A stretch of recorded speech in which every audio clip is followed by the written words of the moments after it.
I always say, Hank and Justin and Michael, you can't clean what you can't see. And too many times we're throwing brushes down lumens that are 1.5, 2 millimeters. You don't know what's down that lumen. That's why they have microscopes on every workstation. Beyond Clean offers a creative look into the inner workings of the healthcare industry committed to getting it right every instrument, every time. Join us every week as we explore the hidden world of one of the most important aspects of safe surgical care. And now your hosts, Michael Matthews, Hank Balch, and Justin Poulin. This week on Beyond Clean, we speak with Shawn Flynn, manager of sterile processing at Lucile Packard Children's Hospital, along with his first about pieces of equipment, different layout stuff, just so folks can, if they have not seen those jealousy-inducing photos, so they can start to see what we're talking about in their mind.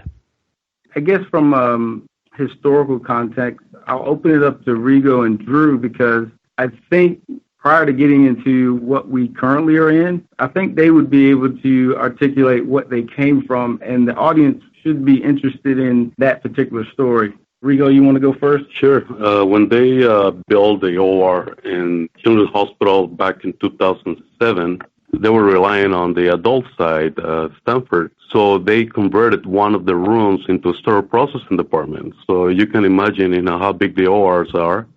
So they converted the room into sterile processing, including 2 washers, 2 sterilizers, 2 Stera 100S and 1 NX. I mean, we were just crowded in the little room with having an average of 20, 25 cases daily. I mean, we were reprocessing, pre-cleaning the scopes in the same area where we also disinfect them. We had a little dryer there too, and just one small window. It was just too crowded compared to what we have right now. Drew can help me to tell you, what's going on in the old building that we used to have.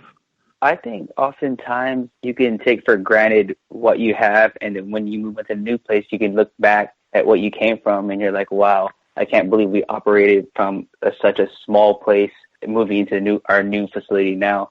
This new building, our new facility, and how large it is, it was almost like a culture shock for all of our techs because we were so used to functioning in a small department, being arm's length away from each other. Now we barely even see each other. That's how large our department is, and it works best for us because we can do our daily functions in our own space. We are really, truly grateful and really happy for this opportunity. We're happy that Shawn is really leading the way for us in our new department.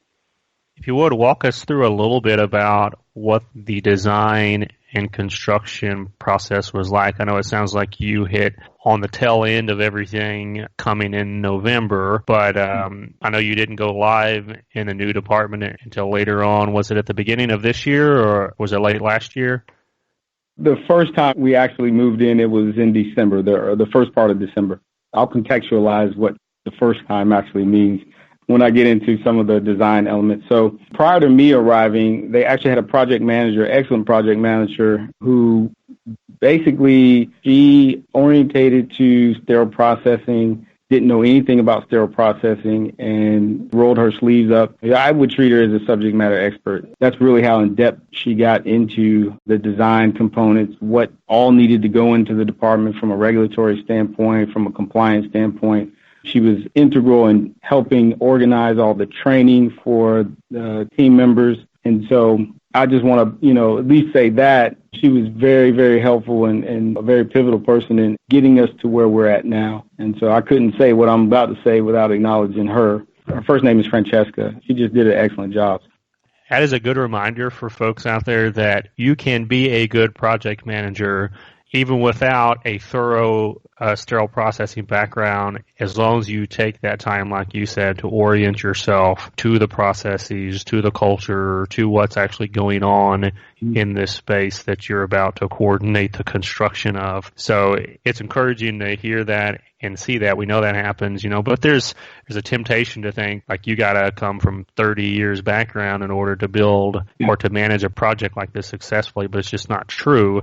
You can do it if you dedicate yourself and immerse yourself into becoming the mind of sterile processing through that whole project. So thank you for sharing that. No, you're welcome. Couldn't do it without her. Speaking for Drew and Rigo, I'm sure they would say the same thing, particularly in reference to training. And she was on top of things, scheduling, meeting, huddles, training. She was calling us, the day before, get ready for this training, get your people ready. Yeah, meeting with vendors, coordinating them to come in and train. Not to, belabor the point, but I do put a point of emphasis on the role that she played. And then in reference to the design, the whole facility as a whole is just top notch. I mean, they did spend a great amount of money on the facility, meaning the hospital. So rightfully so, there's a lot of investment that went into sterile processing as well. And one of the things that surprised me very much was the space. Most sterile processing departments that I go to, they design it years before you actually move in, and by the time you move in, you've already outgrown that space. And this won't be the case. We'll be able to at least be in this footprint maybe for the next 10 years. So when I got here in December, they were actually fine-tuning the training, getting everybody ready for licensing. And so that was a big ordeal in the sense that everybody moved into the new space except for the operating rooms. So those aren't going to open till June. Literally, you had PICU, PACU, L&D, sterile processing, facilities, housekeeping was in the process of training and getting ready for licensing. So it was actually a fun experience, but it was actually a lot of work at the same time. Once licensing occurred, then we got the green light to actually move in. And one of the things in moving into a new facility, you can plan to your heart's content, but you really don't know what you need in it until you move in it. The big stuff that you can think of, the sterilizers, the medivators, or whatever you have for your AERs, your washers, all that stuff, you can think of. But little things like whiteboards, where you're going to have a huddle at, carts, just the things you take for granted in other facilities or other spaces, again, you really don't know till you move in. And Rigo and Drew, feel free to chime in there. We won't really learn or know what we're going to need unless we actually go through the workflows.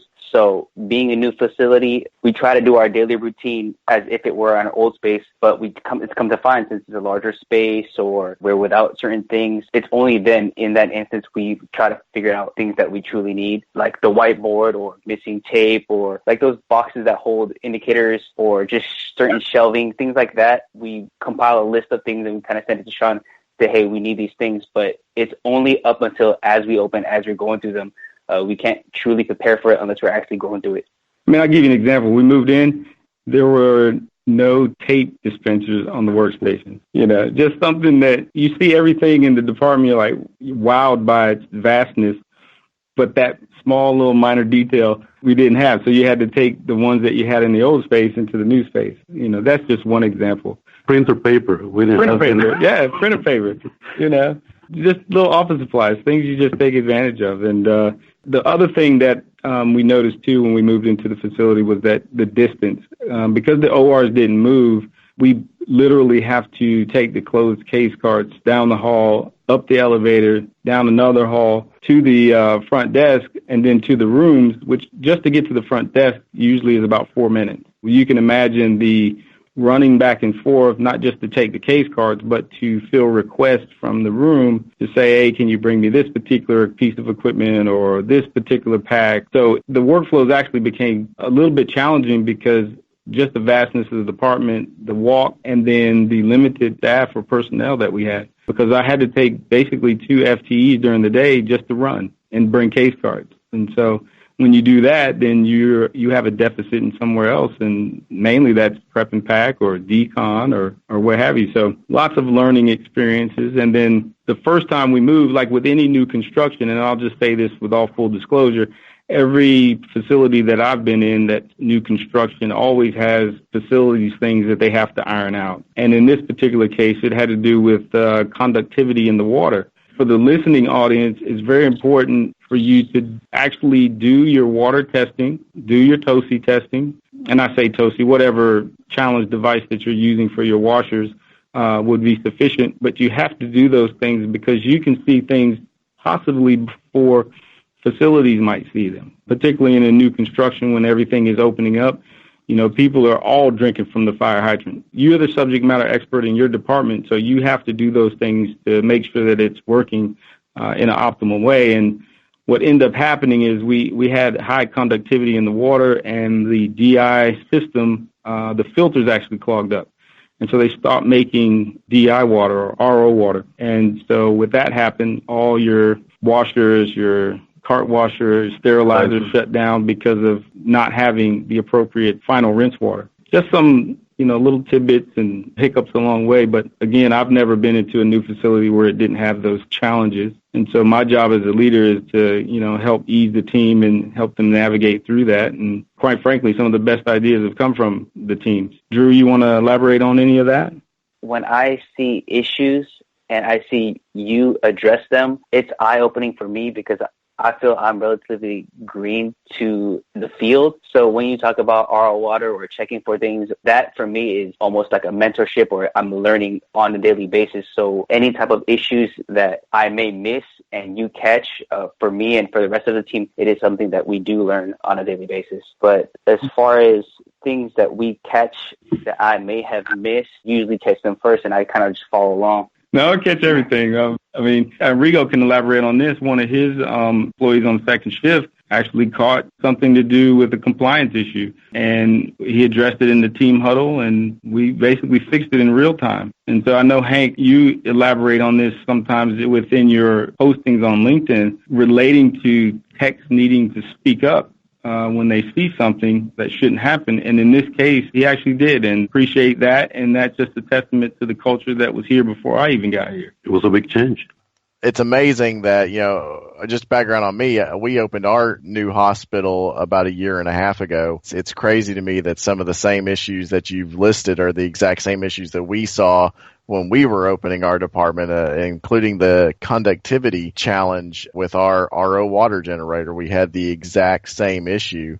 And it had something to do with, I think, a new construction. I can tell you, since we ordered all new surgical instruments when we started up, the first time we saw an issue was that we took these beautiful brand new instruments, put them in the sterilizer, and they all came out brown.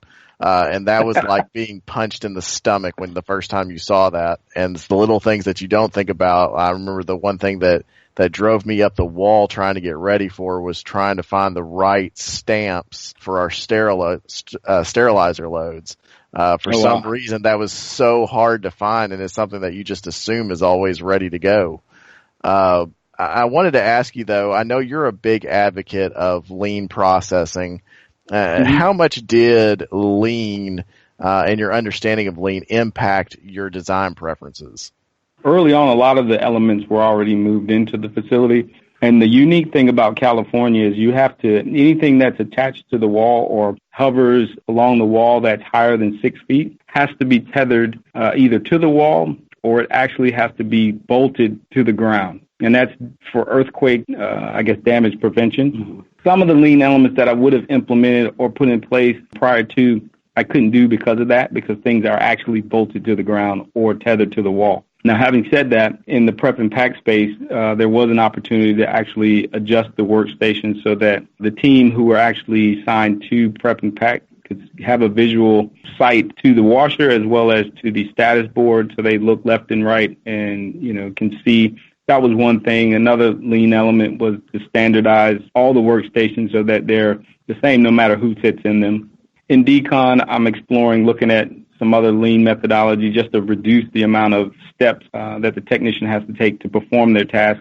But a lot of those elements won't be in place until we open the clean and dirty elevator. I would just answer it in that way, and in reference to doing spaghetti diagrams and things like that to reduce, the actual footprint of the staff. Those things will come later. So it's an ongoing continuous improvement process. It's not like a one-time design thing. No, for sure, no. Because one of the things I wanted to do was have the staff actually move in and me observe where they're actually placing things. Because I can put things where I think they go, but the staff know, and that's their space.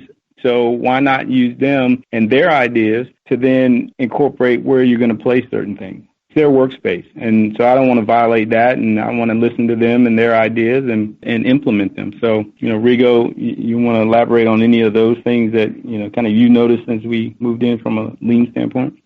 No, I mean, everything that we have so far, all the racks to the walls, all the equipment that is bolted to the floor. I mean, it's something that, some other facilities don't have, and here, safety first. And yeah, I mean, we have a lot of potential to implement new things, especially in the scope room, the pre-cleaning process. I mean, it's like you say, it's a work in progress. We're still growing. We only have 7 employees on my shift. Yep. But eventually we're going to grow up to hopefully 15 people. So there's a lot of potential for us to think, okay, what we're going to do, about the workflow, locations, etc. You got to crawl before you walk. And so with all the distractions of the new space, I didn't want to implement too many things too quickly. That's really great advice, especially to others that are listening today to this podcast about how to plan new construction, and I think there's some takeaways there. I really like, Shawn, how you allow people to have some ownership for the new department. I'm sure that not only builds goodwill amongst the employees, but it also gives them a sense of ownership and control over how things are going to work, and it just makes things work a lot smoother. So this is great information, and I can't wait to get into segment 2. We'll be talking about your vision and leadership and the impact of technology and communication. So we'll be right back.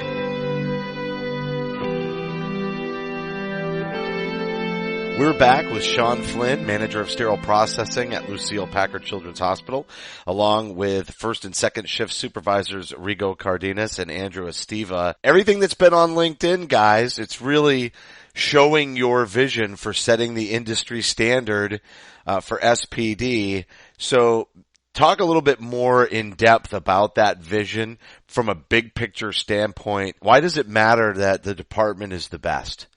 Well, it started when I actually flew out for the interview. I actually have, at that time, director who came from the Cleveland Clinic, who, to my surprise, knew a great deal about sterile processing from an administration standpoint. That was refreshing for me, and I can say that was one of the components that made me agree or want the position even more, is because to be around a team of people in leadership who actually understand the importance of the department, I think is one key component that you have to have if sterile process is going to be successful. And so with that, we had a very robust and in-depth conversation about vision and what we would like to see in the department with the new hospital, to include expanding and bringing on new service lines, repatriating 30-plus clinics that the adult side was actually processing instruments for us. And so out of that conversation just spawned the idea that I wanted to implement ISO into the facility. So that's an overarching larger goal for the department, and that was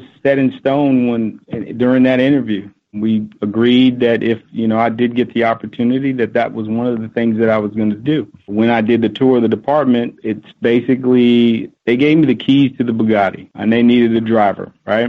I looked at it and said, okay, guys, let's build a track, and let's put the pedal to the metal and to the floor and hit it. That's what we've been doing since day one. And so the first phase of implementing ISO is going to be a lot of the quality elements that we're bringing to the department. The first portion of that was related to repatriating a lot of the clinics, which is actually about 30-plus clinics all over North Cal. And that's when we brought the laser in to do the 2D etching or lasering. It's actually an annealed mark on the actual instrument. But I needed a way to actually track those from an instrument level standpoint, because many of the clinics have similar instruments. And you don't want to get into a situation where you're getting phone calls every morning about items that are lost. The courier didn't deliver it. The courier delivered it some other location.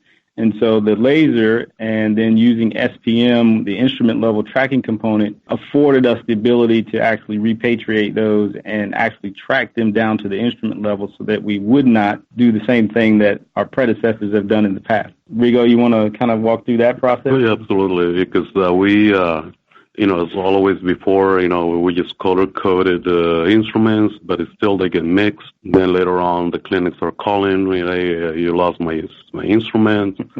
So now with this new system, now it's a unique number for a unique instrument.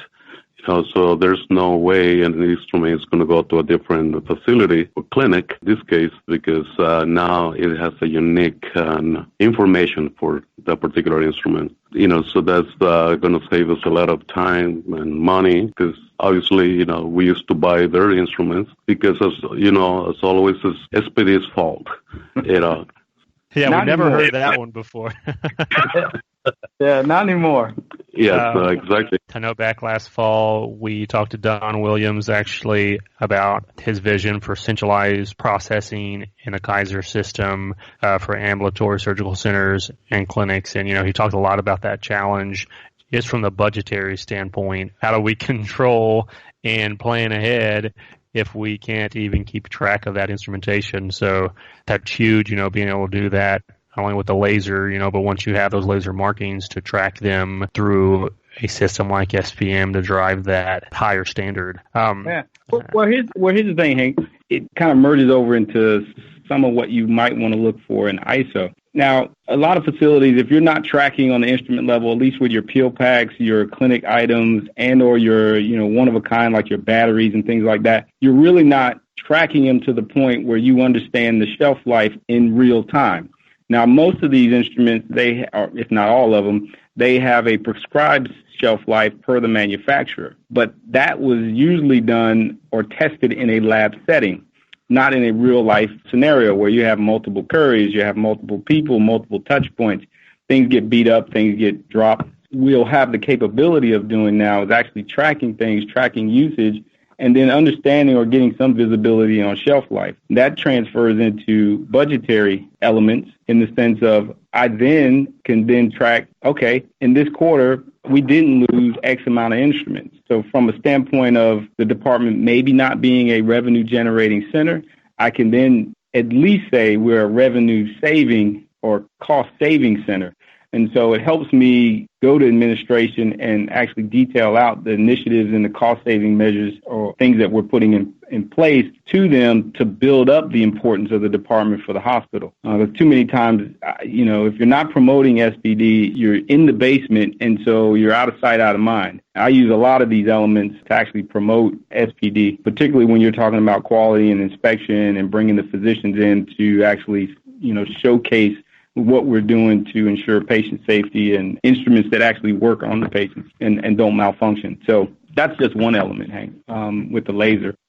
Oh, that's right, Shawn. And we had a guest on, Renee Viz, back earlier this year talking about how to run a sterile processing department like a business. And you're right, even if you're not bringing in revenue, there's still huge opportunity to save on waste. And when you do that, to communicate to your customers and your administration the success that you're having. I've kind of joked around before, if you complete a process improvement project but no one notices, it really happened, So that's why I'm just a huge advocate of you really got to all the moving and shaking that's going on in the basement. There's a huge impetus on the part of the leaders to highlight that success and to recognize their teams, for the progress that they're taking part in. And that's, on this next question, we've talked about the beautiful department, the great design and insight that has come into it.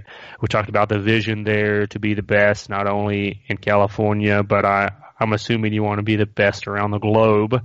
In order for that to happen, you've got to have good leadership. So I was wondering if your team could talk a little bit about what is different about the way you're planning to lead this team into that vision for excellence. I'm a big proponent about leading by example. We would never ask anybody to do anything we couldn't do ourselves.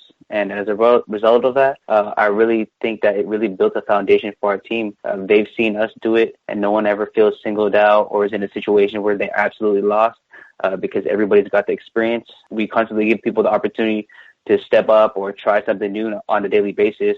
To answer your question, what makes us different is this constant rotation of duties, and when appropriate, we add in more responsibilities, whether they're new or old. And it makes a big difference when your manager, has a lot of knowledge, a lot of experience versus other managers when They don't know what's the sterile processing all about, because now, your manager asks you a question and you're like, hey, that's right, I never thought about that, and, because the manager that knows what sterile processing all about, they ask the right questions and they lead you the right way versus other managers that don't have that experience. And that makes a big difference. In order for me to understand what's going on in my department, I needed my manager to be very knowledgeable. So, he can lead me as a sample, and also for me to lead my coworkers as well.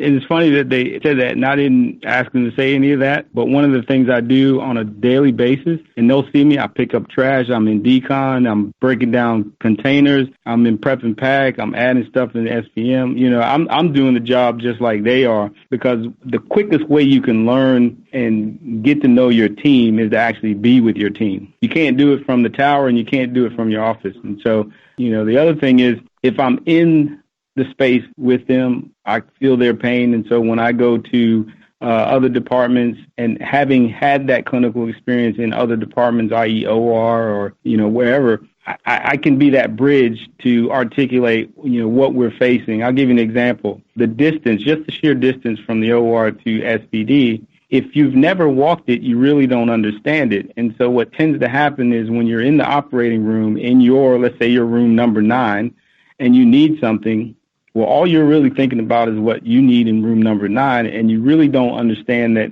maybe 10 other rooms are calling that same person in sterile processing. You put in the perspective of the distance, and that one person who's assigned to be a runner, they're out of the department. So the first person you talk to is not the second person you talk to. So in your room number 9, you're thinking, hey, these guys are blowing me off, and that's not the case. And so being in the trenches with the team and understanding what they go through on a daily basis helps me better manage the team. If I had to give any advice for any future leader, don't manage from your ivory tower or don't manage from your desk, because you're just going to set yourself up for failure. So, guys, I got to ask, we've already talked about the laser and its impact on, individual instrument tracking. I just was kind of curious, what is your personal favorite piece of new technology that you've got in your department? Actually, yeah, I'm excited about the laser, but there's another one coming. We don't have it yet. It's the scope. Scope control. The scope control. I can't wait to see that one. So we can actually check every suction, every scope. You're talking about the inspector. The inspector. Yeah, that's for the pre-clean as well as the prep and pack station. Yeah. Yes. For the flexible scope. Yes, I can't wait to see that one, because that'll be a tremendous help for us to make sure, every suction is clean inside out, and same thing with the flexible scopes.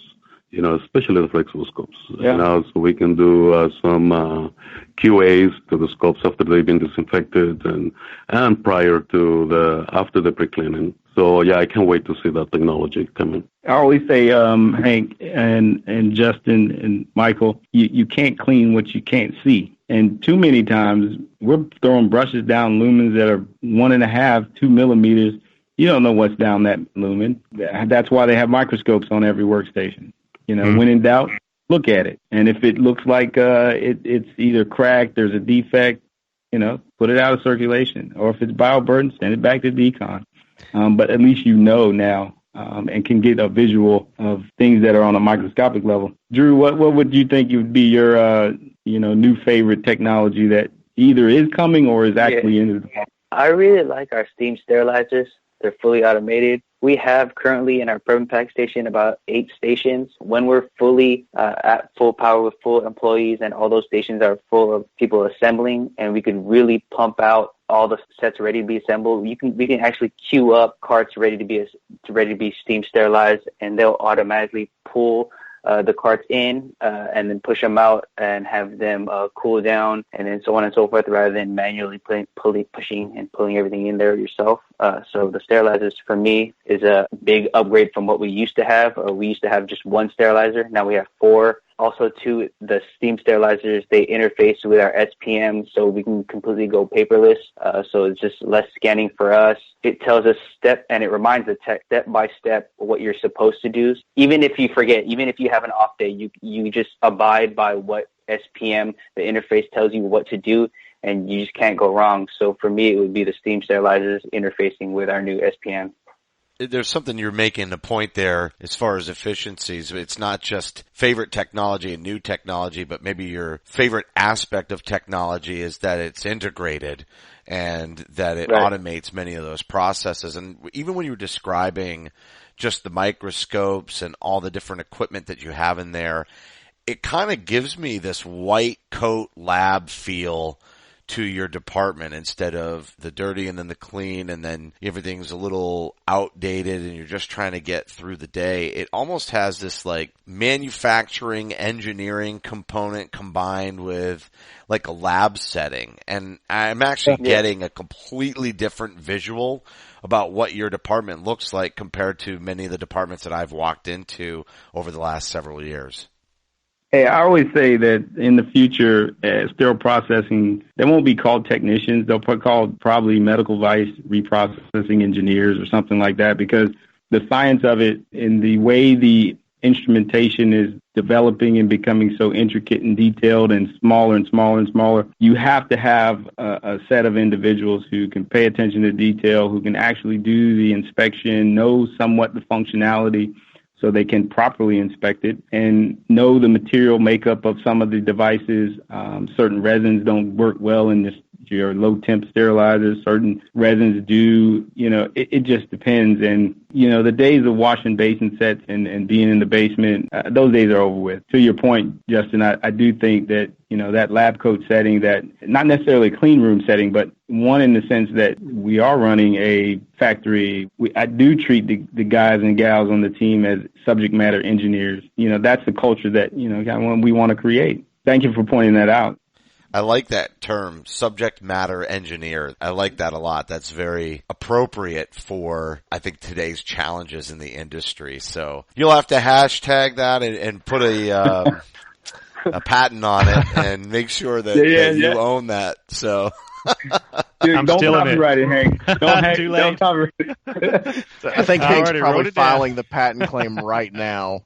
Yeah, no, don't copyright it. And to piggyback off the question about the technology, I think for me, from a broader sense related to ISO, I think all the quality elements and all the equipment that I'm bringing in that does interface with, let's say, SPM, or your BIs that interface with SPM, that's all exciting to me, because I see where if you spend any time in a quality management system, those subject matter experts resemble that to a spider web. And you have to know where all the dots are connected, and if you pull on one string or one web, it moves the other things. And so the way I envision or look at sterile processing is that there are all these elements, let's say the inspector or the borescope. There's the ATP test, to where you can qualify or quantify that your washing process is actually doing what it was supposed to do. You have your scope control unit that actually checks your rigid scopes to make sure that the light fibers inside and the rod lenses are actually working. So then you can actually give a report to the physician and say, no, this is exactly what we do before we send it up, so that we know it's 100% operable.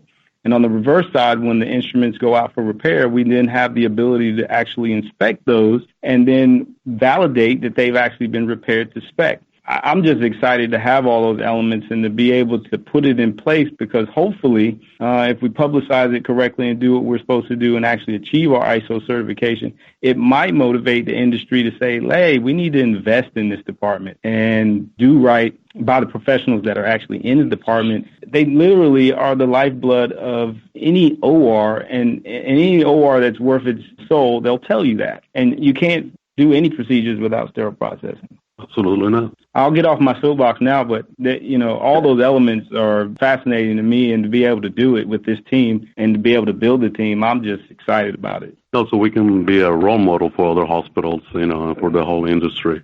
I heard that about Stanford, about Children's Hospital. I saw that at Children's Hospital. To be proud of it. It starts as a dream, it develops into a vision, and now you're making it into reality, gentlemen. So just wanted to thank you for sharing your experience, especially while it's so fresh, because when all the development is, I don't want to say done, because it's never done, but when the majority of it is done and everything's just rolling, you kind of get into that grind. And so catching you now while it's still all coming together is a really excellent time to have you on this podcast, to have you share your experience with our listeners and have them think about things when the time comes up for them to potentially redevelop their departments as well. So just wanted to say as we wrap here, thank you very much again for coming on and making time to speak with Mike and Hank and myself. Well, thank you. It's my second rodeo, so, it's always a pleasure for me. And then, when you guys asked, it'd be a good idea to, bring Rigo and Drew in and expose them to the podcast, welcome them to the community of folks that are, in this industry. It's a large industry. Thank you very much, Mr. Howard, for having me. Appreciate you guys having us. This is a new experience for me. It's a pleasant one, and I was excited to be here, so thank you. That was Shawn Flynn, manager of sterile processing at Lucille Packard Children's Hospital, along with his first and second shift supervisors, Rigo Cardenas and Andrew Estiva. Guys, I could just feel the jealousy coming off of the both of you. I loved that he coined the phrase subject matter engineer on Beyond Clean, and also the vision. I have not walked into their department, but the vision for it, I really felt like I was able to conceptualize what it looked like. And it's really a vision for the SPD of the future is what I'm seeing in my mind versus what's going on today. And there are still many state-of-the-art facilities, but I know they're not getting always every piece of equipment or tool that they need to really be on the cutting edge. And I just feel like at this point, they haven't had to make a lot of hard choices about, well, you know what? We'll get this one, but we won't be able to get this one and this one. It almost seems like they're getting most of what they need to really build something that is state of the art. Justin, a few years ago, I had the opportunity to plan and design a new department as well. But then I left the health system a couple of months before we got to move in.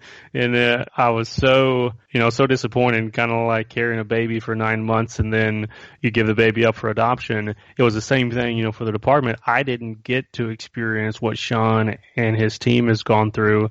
Now, it sounds like I also didn't have to deal with the sleepless nights with the new baby department as well, figuring out the kinks and the kinds of things like where do we put the whiteboard or do we have room for the trash cans?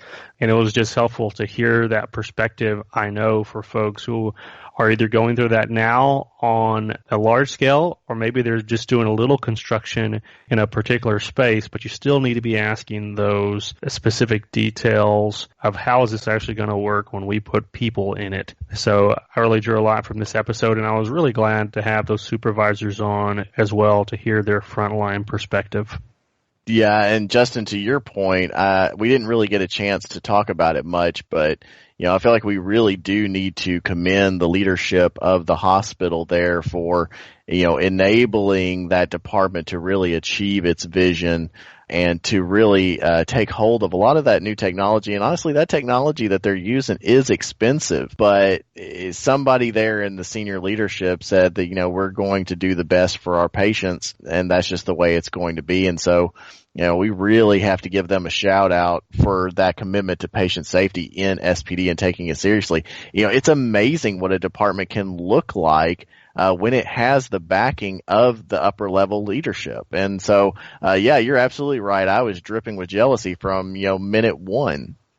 Yeah, it's pretty easy to see why. There's a lot of envy-inducing technology that is in that department, and I'm sure lots of listeners will be thinking and feeling the same things that we do in listening to how that team has built it. And the leadership is a big piece of it too. I like, to Hank's point, how he incorporated the team in the design. That's certainly a wise choice as far as building the right culture, not just the right department, but building the right culture within the department. But that's going to do it for this week's show. As a reminder, you can help support us by subscribing to Beyond Clean on iTunes and Stitcher. We'd certainly appreciate a rating and review because your feedback is important to the show. If you have any topics that you'd like us to cover on a future episode, or if you'd like to share a picture anonymously on our Instagram page, just send us an email to info@beyondclean.net. And one other reminder, make sure you go to the website beyondclean.net to register for our big event at this year's Isham Conference. We're very excited about that, and on behalf of Hank, Mike, and myself, thank you for listening to another edition of Beyond Clean.